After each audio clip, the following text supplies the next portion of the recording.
আল্লাহর গজব পড়বে তাদের উপর যারা মসজিদের সভাপতি সেক্রেটারি হয়ে ইমামদেরকে 5,000 টাকা বেতন দিচ্ছ, অথচ মসজিদ ফান্ডে টাকা থাকা অবস্থায় মসজিদ ফান্ডের টাকা দিয়া মানুষ পেশাব করবে, সেটা উন্নত হচ্ছে।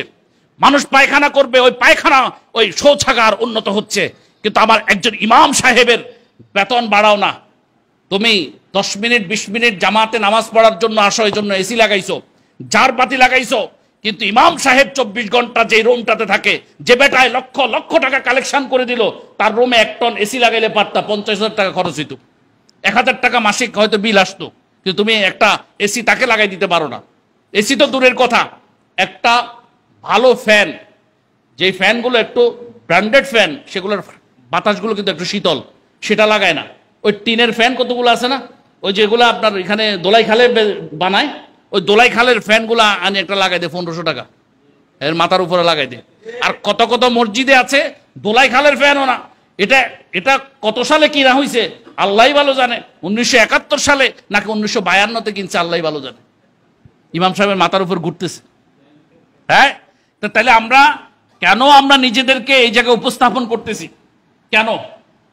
আমি আল্লাহর দোহাই লাগে আপনাদের কাছে, 1 নম্বরে জিজ্ঞেস করবেন কোন ইমামতি করতে গেলে, 1 নম্বরে যে এই মসজিদে গত বছর কতজন ইমাম ছিলেন, এর আগের বছর কোন ইমাম পরিবর্তন, অর্থাৎ এই মসজিদের বয়স কত, তো বলবে মসজিদের বয়স 20 বছর, তো ইমাম পাল্টাইছেন কতজন? এটা একটু প্রশ্ন করবেন। ওয়াল্লাহি যদি আপনি এই প্রশ্ন করেন না করে যান ঢুকেন, তো কালকে একজনকে ফাঁসা বেড়ে লাথি মেরে বের করছে, আপনাকে ওই জায়গা মতো দিয়ে বের করবে। কালকে একজনকে ফাঁসা বেড়ে লাথি মেরে মারছে, তো আপনাকে অন্ডকোষে লাথি মেরে বের করবে। মিয়া, মানুষের লজ্জা শরম চলে গেছে ইমামদের গায়ে হাত তোলে, মানুষ কত নিচে নেমে গেছে। আজকে খবর মৌলভীবাজারে রাজনগরে এক ইমাম সাহেবকে বেদমভাবে পিটিয়েছে, নাক টাক সবকিছু আমি দেখলাম। এখন আমাদের সিলেট নেতৃবৃন্দ গেছে, সিলেট থেকে মৌলভীবাজার গিয়ে সেবা দিচ্ছে, দেখেন আইনি সেবা। আমরা রাজনগর থানার ওসিকে ফোন করেছি, সেখানে তাকে মারছে। তারপরে ওই চাঁদপুরের মতলব উত্তরের 1 নম্বর ওয়ার্ডের চেঙ্গারচর এলাকায়, সেখানে একজন ইমাম সাহেব সুদের বিরুদ্ধে বয়ান কেন করলো এবং তাকে কেন অন্যরা সাপোর্ট করলো? ইমাম সাহেবকে তো বিদায় করে দিছেই। সবুজ ব্যাপারী মনে হয় ওর নাম, কাউন্সিলর, এবং একজন কথিত মুক্তিযোদ্ধা, তারা মিলে 4টা ফ্যামিলিকে আপনার সমাজচ্যুত করে দিছে। তো আল্লাহর ওয়াস্তে নিজেকে বেইজ্জতির জায়গায় নিবেন না।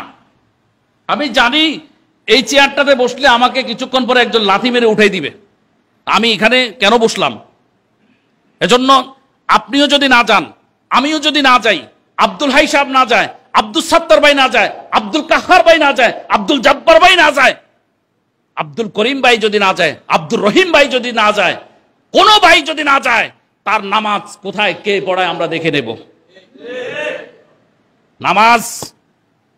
নামাজের ইমামতি এখানে, হ্যাঁ প্রশ্ন আসতে পারে, এটা কি কথা বললেন হুজুর, নামাজ পড়াবে না?